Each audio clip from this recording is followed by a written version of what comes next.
እነዚህን የመሰሉ ውብና ቆንጆ ቤታችሁ እንዲያምር ውብ እንዲሆን የሚያደርጉ ጌጣጌጦችን እንሰራለን ማለት ነው። እንዴት ሰራሁት፣ የተሰራሁት፣ መቼ ሰራሁት የሚለውን አብረን እናያለን። በመጀመሪያ ውሃ አዘጋጅቻለሁ የሚበቃችሁን ያክል ለምትሰሩት እቃ። ከዛ እዛ ውሃ ላይ 2 ኩባያ ጅብሰም አድርጌበታለሁ ማለት ነው። አንድ ኩባያ ውሃ ላይ 2 ኩባያ ጅብሰም ይፈልጋል። እንደየቃችሁ ይለያል ግን ያ እና ይሄው እንግዲህ ዱቄቱን እያረኩ ነው። ጅብሰሙን እዚህ ጋር እያረኩኝ ነው። ቀስ እያልኩኝ ወደ አንድ አቅጣጫ አማስለዋለሁ ማለት ነው። በቶሎ ቶሎ እንዲ ምስል ወደዛ ወደዚህ ምናምን ካረግ ነው የሆነ አይን እንዴት ነው አረፋ ነገር ያወጣልና አረፋ ነገር ካወጣ ደግሞ የምንሰራው እቃ ላይ ካደረግነው በኋላ ላይ ስናወጣው ቀዳዳ እንዴት ነው እንጀራ አይን ሲያወጣ እንደዛ አይነት አይን ያወጣልና አይን ካወጣ ደግሞ ቀለም ስንቀባው ያስቸግረናልና እዛ ቀዳዳው ላይ የቀባነው ቀለም በኋላ ላይ እንትን ይላል። እንደ መፈንዳት ልበላችሁ የሆነ ይወጣል መልሶ ቀዳዳው በቀለሙ እንኳን መሸፈን አንችልም ማለት ነውና እንደዚህ ካደባለቅን በኋላ ይሄው የምሰራባቸውን እቃዎች አቅርቤ ያለውኝ አንድ ዝርግና እነዚህን 2 ክዳንና ሳህኗን ነው ልሰራ ያዘጋጀሁት። እና ግን እንትኑ የሰራሁት ለአንዱ ነገር ብቻ ነው የሚሆነው ምክንያቱም ከበዛም ችግር ነው ብዬ ስለማመን ሁለተኛ ነው የምሰራው እንጂ በአንዴ ሰርቼ ብዙ አላደርግም። አንዴ የሰራ ነው በኋላ ላይ ተቀምጦ ድጋሚ አይሰራም ወይም ደግሞ ቢያንሰን ላዩ ላይ ጨምረን ማብዛት አንችልም። እንደዛ ካረግ ነው ይበላሽብናል፣ ከሞልዱ ላይ አይወጣልንም ማለት ነው። ከዛ በተረፈ እንግዲህ ይሄንን ይመስላል።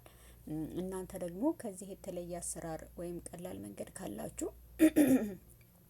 ትነግሩኛላችሁ ማለት ነው። ይሄው እንግዲህ በጥብጬ ከጨረስኩኝ በኋላ እቃው ላይ እያፈሰስኩኝ ነው። እቃውን ላይ ካፈሰስኩ በኋላ እቃውን እንደዚህ ወዝ ታደርጉታላችሁ ምክንያቱም አየር ካለ ይወጣል። ሁለተኛ ነገር ደግሞ ሊጡ ልበለው በቃ ይሄ በጠበጣችሁት ነገር ወፍራምና ቀጭን ሊሆን ስለሚችል እሱን ባንድ ላይ አንድ እንዲሆን ያደርገዋል ማለት ነው። ይሄው እዚህ ጋር እያንቀሳቀስኩት እያያችሁ ነው። ትንሽ አርጌ እና በምትሰሩበት እቃ በካርቶንም ሆነ በሞልድም አገኛችሁ ካርቶንም ፕላስቲክ ሳህን ላይ ምናምን የፈለጋችሁት ነገር ላይ መስራት ትችላላችሁ። ነገር ግን ስትሰሩ የምትሰሩትን እቃ በዘይት ትቀቡታላችሁ ማለት ነው። ማንኛውም ዘይት ያላችሁን ትቀቡታላችሁ ምክንያቱም ዘይቱ የሚያገለግለው ከካርቶኑ ላይ ወይም ከምትሰሩበት እቃ ላይ በቀላሉ እንዲወጣ ያደርግላችኋል ማለት ነው። ከዛ በተረፈ በጠርሙስ ነገር ካረጋችሁት አይወጣም፣ ተጠንቀቁ። ያስቀመጥኩትን እቃ ራሱ እኔው ነኝ የሰራሁት። ይሄንንም እንደምታዩት እንደዚህ እንደ ጨረቃ የሚያበራ ቆንጆ እቃ ሰርቻለሁ ማለት ነው። እንዴት እንደሰራሁት አሳያችኋለሁ። ለማንኛውም አሁን አበባ ማስቀመጫ ይሄን አሁን የሰራሁት በካርቶን ነው። ማየት ከፈለጋችሁ እንደገና ሰራላችኋለሁ ማለት ነው። ይሄም እንደዚህ አበባ እናስቀምጥበታለን። ይሄን ብቻ ሳይሆን ሌሎችንም አበባ የማስቀመጥ መብት አለን። ነገር ግን ለጊዜው እንደዚህ አይነት አበባ ነው የሰራሁለት ማለት ነው። እና ይሄንን ይመስላል። እችም አለች። እችን አሁን ለምሳሌ ይሄንንና እንደዚህ እናረግና ቤታችን ተስሪሃችን ላይ ማረግ ከፈለግን እንደዚህ አርገን በቀላሉ እነዚህን ቁጭ ማረግ እንችላለን። እንደዚህ አርገን ማለት ነው። ከፈለግን ደግሞ ይሄ ሳይኖር እንደዚህም ማረግ እንችላለን ማለት ነው። ግን ይሄኛው ቢሆን አሪፍ ነው ማለት ነው። እንደምታዩት አሁን ጊዜ ከመወስድ እዚህ ጋር ደግሞ ቆያ ላሳየኋችኋለሁ።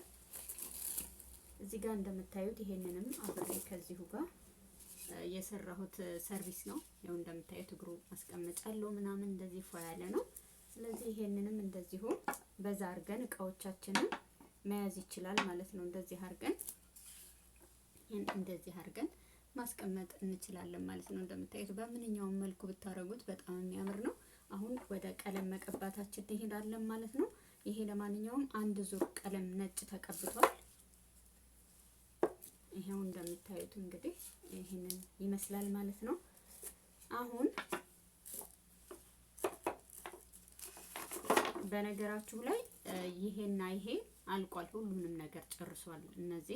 አሁን እነዚህ ነው የምንቀባው ማለት ነው። ይሄ ገና ነው አልተቀባም። እቺኛዋ ተመልሳ እዚህ ውስጥ ነበረበት ይቀመጥ። ከዛ ይሄንን እንሰራለን ማለት ነው። ይሄ ጫፍ ላይ ቀመጥ የጨረሰው ከዛ አሁን ይሄንኛውን እዚህ እንደምታዩት አስፈላጊ ነገር የምላችሁ ኮላ አለኝ፣ ነጭ ቀለም አለኝ። 2 አይነት ነጭ ቀለም ነው ያለኝ። ይሄኛው ፕላስቲክ ነጭ ቀለም ነው እንደምታዩት ነው። እዚህ ጋር ጥቁር ቀለም አለኝ። እዚህ ጋር ቢጫ ቀለም አለኝ። ሌሎች ቀለሞችም አሉ ግን እዚህ አላቀረብኳቸውም እና ነው። እና እቃችን ደግሞ እንዲያብረቀርቅ የሚያስፈልግ እዚህ ጋር ይታያቸዋል። ትልቅ ነውና ወደ 4 ሊትር አካባቢ ነው። እኔ ግን በዚህ እቃ ቀንሼዋለሁ ማለት ነው። እቃው እንዲያብረቀርቅልን የሚያስፈልገው ቀለሙም ይሄው ትልቅ ለሆነ እየነካካሁ እንትን እንዳይል ብዬ እዚህ ጋር ቀንሻለሁ ማለት ነው። አሁን ወደ ቀለም መቀባታችን እንሄዳለን። ስፖንጅ ብሩሽ መጠቀም ትችላላችሁ እናንተ። ብሩሹ እኔ የገዛሁት ጥሩ ብሩሽ ስላልነበረ ጸጉሩ እዚህ ጋር እየወዳደቀ ስላስቸገረኝ ነው። እና ቀለማችንን እንቀባለን ማለት ነው። አሁን እንዴት ነው የምናደርገው? ይሄው እኔ በስፖንጅ ነው ቆራርጫለሁ። እዚህ ጋር እንደምታዩት አንድ ስፖንጅ ለ4 ቆራርጫዋለሁ። ከዛም ይሄንን እያነሳን ቀለሙን ይሄው በአንድ አቅጣጫ ነው እንደዚህ አንዴ ብቻ እንደዚህ ቅብት የምናደርገው። እንደዚህ ደጋግመን እንዲ ምናምን ለምን በኋላ ላይ ቫርኒሹን ስናደርገው መስመር ይሰራል። ስለዛ ቆንጆ እንዲሆንላችሁ እንደዚህ አንዴ ብቻ አንድ ወጥ ያው ይሄንንም በዚህ በኩል ያለውንም እንደዚህ እያረጋችሁ አንድ ወጥ እንቀባለን ማለት ነው።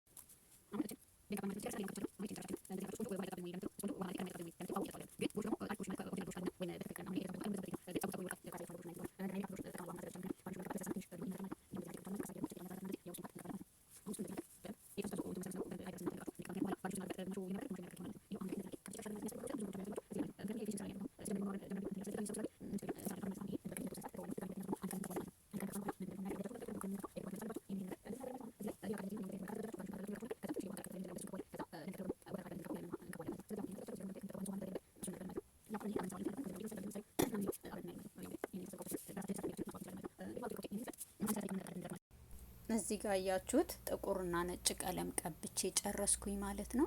ነጭና ጥቁር የቀባኋቸው ቀለሞች ናቸው ማለት ነው። እንደምታዩት ነጭና ጥቁር ሲታይ በጣም ነው የሚያምረው። ስለዛ ነጭና ጥቁር የተቀቡትን አሁን ወደ ቫርኒሽ እየቀባሁኝ ነበረ። እናም እንደዚህ ይመስላል ማለት ነው። እንደምታዩት ውበቱ አሪፍ ነው። ትክክል አይደለምና እዚህ እንትኑ ላይ ያስታውቃል። እንትን መባሉ ያው ለእናንተ ላይ ያስታውቃችሁ ይችላል። ወጥ አይደለም። እዚህ ጋር እንደምታዩት ይሄው ቫርኒሹን እየቀባሁኝ ነው። በስፖንጅ እየሞከርኩት ነበረ። በስፖንጁ አሪፍ ነውና አሪፍ ቀብቶልኛል። እናም በስፖንጁ ቀጥያለሁ መቀባቴ ማለት ነው።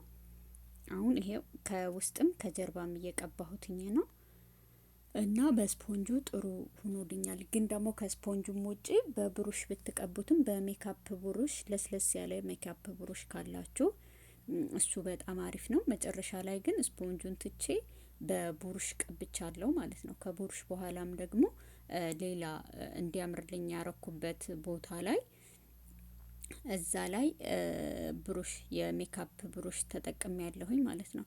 እና እንደዚህ እያረግን ቫርኒሻችንን እንቀባለን። እቃው አሁን እዚህ ላይ ስታዩት ከብርሃን እጥረትም ሊሆን ይችላል ምናምን ልዩነቱን ቀለም የተቀባውና ያልተቀባው እዛ ጋር ይታያችኋል። ለማንኛውም እና ልዩነቱ ብዙ ያው የላይት ችግር ስላለብኝ ብዙ አያስታውቅምና ልክ እንደዚህ እያረጋችሁ ቫርኒሻችሁን ትቀባላችሁ ማለት ነው። አሁን ይሄ በጣም ነው የሚያብረቀርቀው፣ በጣም ነው ደስ የሚለው። አሁን ቅድም አይታችሁት ከሆነ ጥቁሩ ምንም ቫርኒሽ ሳይቀባ የነበረው የጥቁሩ ከለር የሆነ በቃ ጥቁር ነገር ነው ምንም ነገር ይሄው በመጨረሻ እንግዲህ ይሄንን የመሰለው ውብና ቆንጆ ለቤታችን ማስዋቢያ የሚሆኑ ነገሮችን ሰርቼ ጨርሻለሁ ማለት ነው። ለሚቀጥለው ደግሞ ከዚህ ለየት ያለና ቆንጆ ስራ ይዤላችሁ እስከመመጣ ባይ ቻው ቻው ቻው።